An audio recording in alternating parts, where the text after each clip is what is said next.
दोस्तों आप भी अगर ऑनलाइन घर बैठे अपना ड्राइविंग लाइसेंस बनवाना चाहते हैं तो इस वीडियो में कंप्लीट प्रोसेस मैं आपको बताने वाला हूं। एक लाइसेंस मैं आपको ऑनलाइन बना करके दिखाने वाला हूं। बाकी आपके जानकारी के लिए बताना चाहूंगा दोस्तों, ड्राइविंग लाइसेंस बनते हैं दो पार्ट में।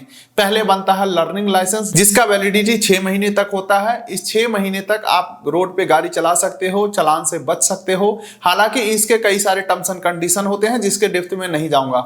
अच्छा, इस 6 महीने के दौरान कभी भी आप फाइनल लाइसेंस के लिए अप्लाई कर सकते हो, जो कि फाइनल लाइसेंस मिलने के बाद उसका जो वैलिडिटी होता है वो 10 से 15 साल तक होता है। उसके बाद उसे रिन्यू कराना होता है। और हाँ, इस वीडियो में जो मैं आपको प्रोसेस बताने वाला हूं, ये सेंट्रल गवर्नमेंट के वेबसाइट से लाइसेंस बनने वाला है। इसका मतलब ये हुआ कि चाहे आप इस वीडियो को आसाम से, बिहार से, पंजाब से, उत्तर प्रदेश से देख रहे हो, इंडिया के किसी भी स्टेट से आप इस वीडियो को देख रहे हैं, लाइसेंस बनाने का जो प्रोसेस है वो सबके लिए सेम ही रहने वाले हैं। बस सबका स्टेट और आरटीओ कोड चेंज हो जाएगा। बेहतर जानकारी के लिए हम चलते हैं कंप्यूटर के स्क्रीन के ऊपर और लाइव में आपको एक लाइसेंस अप्लाई करके दिखाता हूं। इसके लिए किसी भी ब्राउजर के गूगल में आपको टाइप करना है सारथी.परिवहन, और ये जो पहला लिंक आ रहा है मिनिस्ट्री ऑफ रोड ट्रांसपोर्ट, इसको आपको ओपन कर लेना है। हालांकि दोस्तों अभी बहुत सारे फेक वेबसाइट आपको देखने को मिल सकते हैं, लेकिन आपके सहूलियत के लिए इस पेज का डायरेक्ट लिंक आपको डिस्क्रिप्शन पिन कोड दे दूंगा। अच्छा, यहाँ पे एक पॉपअप आ रहा है, इसको मैं क्लोज करता हूं। अब देखिए दोस्तों, आपको ऑनलाइन सर्विसेज के ऊपर आना है और यहाँ पे तीसरा ऑप्शन मिलेगा ड्राइविंग लाइसेंस रिलेटेड सर्विसेज, इसके ऊपर आपको आ जाना है। अब देखिए दोस्तों, अपडेट योर मोबाइल नंबर का फिर से पॉपअप आ रहा है, इसे मैं क्लोज करता हूं और नीचे आप देखोगे यहाँ पे, तो सबसे पहले यहाँ पे अपना स्टेट्स को सेलेक्ट कर लेना है। तो मैं यहाँ पे बिहार से बना रहा हूं तो बिहार में सेलेक्ट कर लेता हूं। इसी तरीके से आप अपने स्टेट को सेलेक्ट कर सकते हैं। यहाँ पे मैं बिहार सेलेक्ट कर लिया हूं। अब दोस्तों फिर से एक पॉपअप आ रहा है, इसे मैं क्लोज कर देता हूं और ये आप देख सकते हैं दोस्तों, ड्राइविंग लाइसेंस से रिलेटेड सारे ऑप्शन खुल के आ चुके हैं। जैसे कि अप्लाई फॉर लर्निंग लाइसेंस का ऑप्शन यहाँ पे हो गया, अप्लाई फॉर ड्राइविंग लाइसेंस का ऑप्शन हो गया, ठीक है, अप्लाई फॉर डुप्लीकेट लाइसेंस। इसके अलावा कोई पेंडिंग टास्क है, यानी कि कोई डॉक्यूमेंट अपलोड करना पेंडिंग रह गया है आपके एप्लीकेशन के अंदर, तो वो यहाँ से कर सकते हैं। पेमेंट जो करना होता है छोटा सा, उस पेमेंट का स्टेटस देख सकते हैं। एप्लीकेशन को यहीं से प्रिंट कर सकते हैं। इसके अलावा कोई पेंडिंग टास्क रह गया तो यहां से कंप्लीट कर सकते हैं।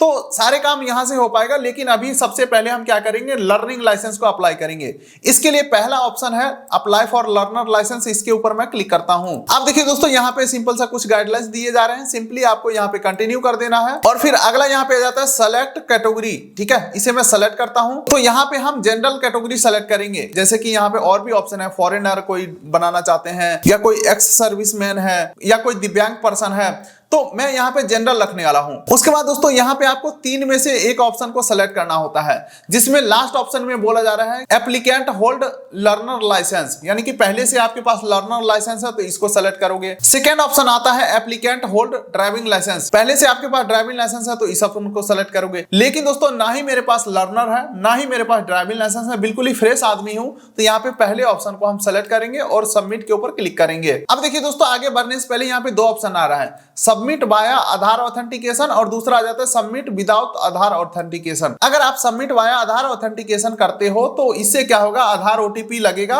और आपके जिस तरीके का डाटा आधार कार्ड में सेम टू सेम आपके ड्राइविंग लाइसेंस पे आ जाएगा। इसमें एड्रेस में जैसे कि house number, building number, area, locality या फादर नेम या कुछ भी करेक्शन करना इम्पॉसिबल है, कुछ भी एडिट नहीं कर पाओगे। इसीलिए मैं प्रेफर करना चाहूंगा सबमिट विदाउट आधार ऑथेंटिकेशन। इसे मैं सेलेक्ट करता हूं और सबमिट के ऊपर मैं क्लिक करता हूं। अब देखिए दोस्तों, हमें अपना एक मोबाइल नंबर एंटर करना है और ये जो कैप्चा यहाँ पे दिख रहा है सेम टू सेम एंटर करेंगे और सबमिट ओटीपी के ऊपर हम क्लिक करेंगे। अब देखिए दोस्तों, हमारे मोबाइल नंबर पे एक ओटीपी आया है, ओटीपी एंटर करेंगे और ये जो कैप्चा है सेम टू सेम हम यहाँ पे फिल करेंगे और सबमिट ओटीपी के ऊपर हम क्लिक करेंगे। ओटीपी सबमिट हो चुका है और ये अब दोस्तों प्रॉपर एक फॉर्म खुल के आ चुका है, जहां पे सबसे पहले हमें आरटीओ ऑफिस सेलेक्ट करना है। अपने जिला का जो भी आरटीओ ऑफिस होगा, जैसे कि मेरा समस्तीपुर है आरटीओ ऑफिस, तो यहाँ पे मैं समस्तीपुर BR 33 सेलेक्ट कर लेता हूं। अब देखिए दोस्तों, प्रॉपर फॉर्म खुल के आ चुका है, जहां पे नेम ऑफ द एप्लीकेंट, अपना फर्स्ट नेम डालेंगे, अपना मिडिल नेम डालेंगे और अपना लास्ट नेम डालेंगे।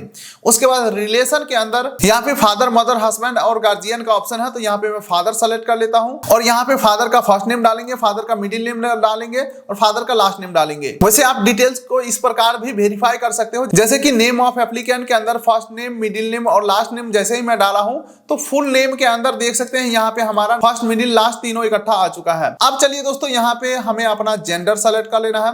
उसके बाद प्लेस ऑफ बर्थ के अंदर जिस जिला में आपका जन्म हुआ था उस जिले का नाम डाल देंगे। क्वालिफिकेशन आपको अपने हिसाब से सेलेक्ट कर ले रहा है, जैसे कि मैं 10+2 और इक्विवेलेंट सेलेक्ट करता हूं, यानी कि 12th पास हूं या उसके बराबर का कोई डिग्री किया हूं। इसके अलावा लैंडलाइन नंबर को आप इग्नोर कर सकते हैं, बाकी आपका मोबाइल नंबर यहाँ पे आ ही चुका है, मोबाइल नंबर और ओटीपी हमने पहले ही सबमिट कर दिया था। उसके बाद आइडेंटिफिकेशन मार्क के अंदर 2 मार्क देना है, पहला मार्क यहाँ पे हम डालेंगे और दूसरा मार्क हम यहाँ पे डालेंगे। आखिर ये आइडेंटिफिकेशन मार्क का मतलब क्या होता है? तो देखिए दोस्तों, इसका मतलब होता है आपके शरीर के ऊपर कोई ऐसा परमानेंट मार्क जो आपको पहचान कराने में मदद करता हो, जैसे कि आपके चेहरे पे कोई तिल है, शरीर के ऊपर ऐसा मार्क जो परमानेंट हो, जैसे कि मेरे बाएं हाथ का जो 5वां उंगली है ये कटा हुआ है, ये परमानेंट मार्क है। तो कोई भी 2 परमानेंट मार्क आपको यहाँ पे डाल देना है। इसके बाद इस साइड में हम आते हैं तो यहाँ पे भी कुछ डिटेल हमें फिल करना है, जैसे कि अपना डेट ऑफ बर्थ डालेंगे, उसके हिसाब से एज ये अपने आप कैलकुलेट कर लेगा। कंट्री ऑफ बर्थ के अंदर मैं इंडिया सेलेक्ट करने वाला हूँ। ब्लड ग्रुप का यहाँ पे ऑप्शन आता है, जैसे कि मैं इसके ऊपर क्लिक करता हूँ तो अपना ब्लड ग्रुप सेलेक्ट कर सकते हो। वैसे अभी अननोन डालते हो, फिर भी जब फाइनल लाइसेंस अप्लाई करोगे उस समय ब्लड ग्रुप आपको चेक करा करके देना ही पड़ेगा। तो चलो मैं अपना ब्लड ग्रुप डाल लेता हूं, उसके बाद अपना एक ईमेल आईडी डालेंगे और आगे बढ़ेंगे। आगे बढ़ते हैं तो दोस्तों प्रेजेंट एड्रेस डालने का ऑप्शन आ चुका है, जहां पे स्टेट, डिस्ट्रिक्ट, ब्लॉक, विलेज, ठीक है, हाउस नंबर, गली नंबर, लैंडमार्क, पिन कोड, ये सारे डालने का ऑप्शन आ रहा है। एड्रेस डालने में कोई रॉकेट साइंस है नहीं, तो इसमें क्या ही मैं आपको बताऊं, अपने हिसाब से एड्रेस डाल देना। अंतिम में पूछ रहा है कितने सालों से इस एड्रेस के ऊपर रह रहे हो, तो अगर आप जन्म से ही इस एड्रेस के ऊपर रह रहे हो तो जितना भी आपका उम्र हुआ है वो डाल देंगे, जैसे कि मैं 25 साल से रह रहा हूं तो 25 यहाँ पे डाल देंगे। ठीक है, अब आ जाते हैं दोस्तों, आपका करंट और परमानेंट दोनों एड्रेस सेम है तो इसके ऊपर टिक कर दोगे, तो इधर जो आप एड्रेस फिल किए होंगे सारे के सारे इधर भी ऑटोमेटिक फिल हो जाएंगे। अब चलिए और आगे बढ़ते हैं, तो यहाँ पे आ जाता है सेलेक्ट क्लास ऑफ व्हीकल का ऑप्शन। यहाँ पे जिसके लिए भी लाइसेंस बनाना है वो सेलेक्ट करके इस फोल्डर के अंदर डालना है, जैसे कि मुझे 2 व्हीलर विथ गियर वाला लाइसेंस बनवाना है और 4 व्हीलर का बनवाना है, दोनों एक साथ बनवाना है। तो यहाँ पे motorcycle with gear non transport इसे मैं सेलेक्ट कर लेता हूं और इस एरो बटन के ऊपर दबाऊंगा तो ये इधर आ चुका है। अब मान के चलो इसे हटाना तो इसके ऊपर सेलेक्ट करता हूं और नीचे वाले बटन को दबाता हूं तो ये इधर वापस से आ गया। मोटरसाइकिल विथ गियर को मैं रख लेता हूं और एक LMB ले लेता हूं, लाइट मोटर व्हीकल। ये 4 चक्का पर्सनल गाड़ी, इसे ही कहते हैं LMB, लाइट मोटर 1, ठीक है, नॉन ट्रांसपोर्ट वाला। तो ये दोनों लाइसेंस हमने सेलेक्ट कर लिया है। तो नीचे आपको click here for self declaration form का ऑप्शन आता है, इसके ऊपर आपको क्लिक करना है तो आपके यहाँ पे एक फॉर्म खुल के आ जाएगा। हालांकि दोस्तों फॉर्म सबके लिए सेम है, लेकिन जवाब सबका अलग अलग हो सकता है। यहाँ पे कुछ यस नो में आंसर करना है, तो आप अगर इंग्लिश नहीं समझ पा रहे हैं तो बेहतर जानकारी के लिए आपको यहाँ पे राइट क्लिक करना है, ट्रांसलेट टू हिंदी कर देना है। अब यहाँ पे हिंदी में ये ट्रांसलेट होकर के आ चुका है। अब आपको क्वेश्चन को पढ़ना है और सही सही आंसर देना है। सबसे पहला आ रहा है, क्या आप किसी कारण से मिर्गी या अचानक चेतना खोने या चक्कर आने से पीड़ित है? तो यहाँ पे मैं नहीं करने वाला हूँ, मुझे ऐसा कोई बीमारी नहीं है। अच्छा, अगला आ जाता है, क्या आप प्रत्येक आंख से अंतर करने में सक्षम है? तो हाँ, मेरा आंख सही है। अब अगला आ जाता है, क्या आपने कोई हाथ या पैर खो दिया है? तो यहाँ पे मैं नहीं करने वाला हूँ। फिर पूछ रहा है, क्या आप रतौंधी से पीड़ित है? तो यहाँ पे मैं नहीं करने वाला हूँ। क्या आप इतने बहरे हैं कि साधारण ध्वनि संकेत भी नहीं सुन सकते? तो यहाँ पे मैं नहीं करने वाला हूँ, ऐसा कोई प्रॉब्लम नहीं है। बाकी अंतिम में पूछा जा रहा है, क्या आप किसी बीमारी या विकलांगता से पीड़ित हैं जिसके कारण मोटर वाहन चलाना जनता के लिए खतरे का स्रोत हो सकता है? ठीक है, तो यहाँ पे मैं नहीं करने वाला हूँ। अब दोस्तों अंतिम में एक टर्म्स एंड कंडीशन एग्री करेंगे और जमा करना के ऊपर क्लिक करेंगे।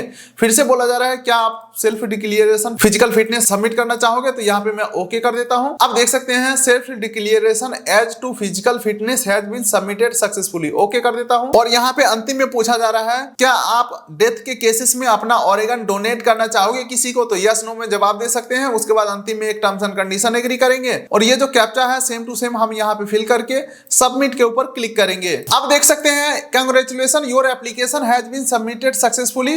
तो चलो यहाँ पे एक एप्लीकेशन नंबर जनरेट हो चुका है, हमारे मोबाइल के ऊपर एप्लीकेशन नंबर आ चुका है। फिलहाल मैं इसे ओके कर देता हूँ। अब देखिए दोस्तों, एप्लीकेशन रेफरेंस स्लिप आ चुका है, आप चाहें तो इसे प्रिंट कर सकते हो। फिलहाल मैं इसे नेक्स्ट के ऊपर क्लिक करके, अभी कई सारे यहाँ पे प्रोसेस पेंडिंग है, सभी प्रोसेस को कंप्लीट करना है।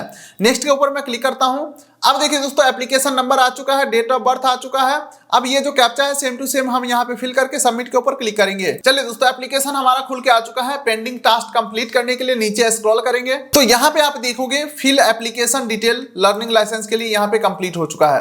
अब दोस्तों अपलोड डॉक्यूमेंट पेंडिंग है, ठीक है, तो अपलोड डॉक्यूमेंट करने के लिए नीचे प्रोसीड के ऊपर हमें क्लिक करना है। अब देखिए दोस्तों, हमारा सारा डिटेल खुल के आ चुका है, करना कुछ नहीं है, बस ओके के ऊपर आपको क्लिक कर देना है। अब यहाँ पे हमें एक एक करके डॉक्यूमेंट अपलोड करना है, जिसमें कि सबसे पहला डॉक्यूमेंट टाइप यहाँ पे सेलेक्ट करना है। तो यहाँ पे एज प्रूफ सेलेक्ट करेंगे। उसके बाद प्रूफ में मैं क्या दे सकता हूँ, तो देख सकते हैं 10वीं का मार्कशीट में दे सकता हूँ, या बर्थ सर्टिफिकेट दे सकता हूँ, या पैन कार्ड दे सकता हूँ। पैन कार्ड आसान रहेगा, चलो मैं पैन कार्ड सेलेक्ट करता हूँ। बट एक चीज मैं नोटिस कर रहा हूँ, यहाँ पे आधार कार्ड का ऑप्शन नहीं है।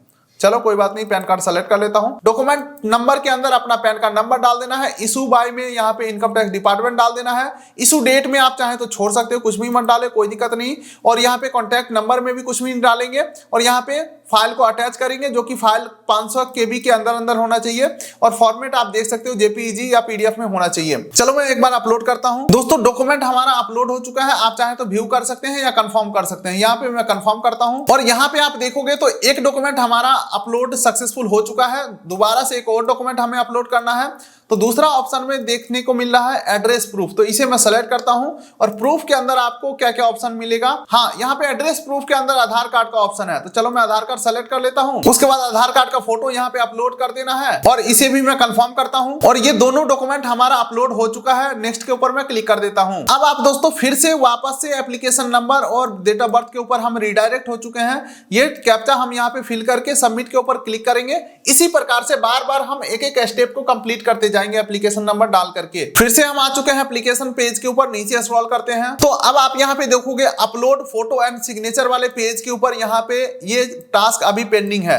बाकी ऊपर के 2 टास्क कंफर्म हो चुके हैं। और कौन सा टास्क मैं किस डेट को यहाँ पे कंप्लीट कर रहा हूँ, वो डेट हमें यहाँ पे देखने को मिल जाता है। चलो मैं अपलोड फोटो एंड सिग्नेचर के ऊपर क्लिक करके प्रोसीड करता हूँ। और वीडियो को थोड़ा सा फास्ट फॉरवर्ड करने की कोशिश करते हैं, ठीक है। तो यहाँ पे अपलोड फोटो का ऑप्शन आ रहा है और अपलोड सिग्नेचर का ऑप्शन आ रहा है। दोनों चीज मैं अपलोड करता हूं। और अपलोड एंड व्यू फाइल्स के ऊपर मैं क्लिक करता हूं। तो यहाँ पे जो भी आपके फोटो और सिग्नेचर है वो आपको देखने को मिल जाएंगे। सब कुछ सही है तो save photo and signature image file के ऊपर मैं क्लिक करूंगा। अब देखिए दोस्तों, यहाँ पे कुछ कंफर्मेशन मांगे जा रहे हैं। सिंपली हमें इसे ओके कर देना है। और इंसर्टेड सक्सेसफुल हो चुका है, यानी कि फोटो और सिग्नेचर हमारा अपलोड हो चुका है। नेक्स्ट के ऊपर मैं क्लिक करता हूं। अब वापस से दोस्तों अगला प्रोसेस कंप्लीट करने के लिए हमारा application number, date of birth आ चुका है। कैप्चा फिल करके सबमिट करेंगे। तो अब आप देखोगे दोस्तों, तो हम आ चुके हैं फीस पेमेंट वाले पेज के ऊपर। तो ये टास्क अभी पेंडिंग है। चलो मैं प्रोसीड करता हूं। अब दोस्तों टोटल हमें क्या क्या पेमेंट करना है, तो देख सकते हो टोटल पेमेंट जो बनना है हमारा 740 रुपए का बनना है। ये 740 का पेमेंट करने के लिए हमें यहाँ पे गेटवे को सेलेक्ट करना है। पेमेंट गेटवे, तो यहाँ पे common PGI common payment gateway select करता हूं। उसके बाद ये जो कैप्चा दिख रहा है सेम टू सेम हम यहाँ पे फिल करेंगे। हमारा मोबाइल नंबर ऑटोमेटिक आ चुका है। अपना ईमेल आईडी डाल देना है और टर्म्स एंड कंडीशन एग्री करेंगे और पे नाउ के ऊपर क्लिक करेंगे। अब दोस्तों दोबारा से एक कंफर्मेशन मांगा जा रहा है। यहाँ पे टर्म्स एंड कंडीशन एग्री करेंगे और प्रोसीड फॉर पेमेंट के ऊपर हम क्लिक करेंगे। और ये देख सकते हैं सेलेक्ट पेमेंट का ऑप्शन आ चुका है। CF जो भी ऑप्शन है सेलेक्ट करेंगे, टर्म्स एंड कंडीशन एग्री करके सबमिट करते हैं। चलो finance department government of Bihar के पेज के ऊपर मैं आ चुका हूँ। यहाँ पे हमें पेमेंट करना है कंफर्म। और ये फटाफट से पेमेंट लिंक दे ही नहीं रहा है, पता नहीं कितने टर्म्स एंड कंडीशन एग्री करवाएगा। पैसे भी ले रहे हैं, टर्म्स एंड कंडीशन भी करवा रहा है। चलो 740 सेलेक्ट करके नेक्स्ट करता हूं। अब यहां पे फिर से मेक पेमेंट के ऊपर हमने क्लिक किया। यहां पे फिर से ऑनलाइन पेमेंट में सेलेक्ट करता हूं। पेमेंट मेथड में यहां पे अच्छा यहाँ पे UPI का ऑप्शन नहीं है। चलो मैं डेबिट कार्ड सेलेक्ट कर लेता हूँ। बैंक नेम पूछ रहा है तो यहाँ पे एक्सिस बैंक ही सेलेक्ट कर लेता हूँ। उसके बाद कैप्चा फिल करेंगे और वैलिडेट के ऊपर मैं क्लिक करता हूं। कैप्चा वैलिडेट हो चुका है, सबमिट के ऊपर मैं क्लिक करता हूं। प्रोसीड टू पे के ऊपर मैं क्लिक करता हूं। ये मतलब क्या हो क्या रहा है समझ नहीं पा रहा हूं मैं। ओके, अब आ चुका है 740 रुपए की पेमेंट करने का ऑप्शन। और यहाँ पे डेबिट कार्ड नंबर डाल के प्रोसीड टू पे के ऊपर क्लिक करके मैं पेमेंट करता हूँ फटाफट से कंफर्म। और अब आप देखेंगे दोस्तों तो फीस पेमेंट हमारा कंप्लीट हो चुका है। अब लर्निंग लाइसेंस का स्लॉट बुक करने का ऑप्शन आ रहा है। चलो मैं प्रोसीड के ऊपर क्लिक करता हूँ। अब आपको दोस्तों कैलेंडर खुल के आ जाएंगे। कैलेंडर में से कोई एक डेट सेलेक्ट कर लेना है, जिस डेट में आप RTO जा सकते हैं टेस्ट देने के लिए। जिस डेट के अंदर यहाँ पे ग्रीन कलर अवेलेबल है, यानी कि इस डेट में स्लॉट अवेलेबल है, अपने हिसाब से सेलेक्ट करेंगे। और जैसे ही आपका स्लॉट बुक होता है इस प्रकार से आपको कंफर्मेशन मिल जाएगा, एप्लीकेशन नंबर मिल जाएगा, एक लेटर आपको मिल जाते हैं, QR कोड भी इसके ऊपर प्रिंटेड है, RTO ऑफिस का यहाँ पे डिटेल्स रहेंगे, जैसे कि मेरा DTO समस्तीपुर है। आप इस प्रकार से PDF में सेव भी कर सकते हैं या प्रिंट करा करके लेके जाना होता है। तो देखिए दोस्तों यही है complete process learning licence online apply करने का। अब आगे का प्रोसेस यही होता है कि आप अपना जो बेसिक डिटेल है, आधार कार्ड, पैन कार्ड और 10वीं का मार्कशीट या 12th का मार्कशीट जो भी आपने डिक्लेयर किया है, वो सारे ओरिजिनल डॉक्यूमेंट लेकर के आरटीओ ऑफिस जाएंगे। वहां पे डॉक्यूमेंट आपका स्कैन करके अपलोड किया जाएगा और आपका फोटो क्लिक किया जाएगा। यहाँ पे जो फोटो अपलोड हुआ है ये लाइसेंस के ऊपर प्रिंट नहीं होता है, वहां पे लाइव फोटो होगा, लाइव सिग्नेचर होगा। तो दोस्तों यही था कंप्लीट प्रोसेस लर्निंग लाइसेंस बनाने का। इसी लर्निंग लाइसेंस के ऊपर आप गाड़ी चला सकते हैं 6 महीने तक। बाकी दोस्तों जब आपको फाइनल लाइसेंस अप्लाई करना हो तो आरटीओ ऑफिस जाना पड़ेगा, डॉक्यूमेंट आपको ओरिजिनल दिखाने पड़ेंगे और फिर ड्राइविंग का एक टेस्ट भी देना होगा, तब जाकर के आपका जो फाइनल लाइसेंस है इस प्रकार से कार्ड वाला बन के आ जाएगा। तो उम्मीद करता हूं वीडियो आपको अच्छा लगा होगा। तो वीडियो कर दिए लाइक, चैनल कर दिए सब्सक्राइब, ताकि मिलेंगे ऐसे ही किसी अगले वीडियो में। तब तक के लिए नमस्कार।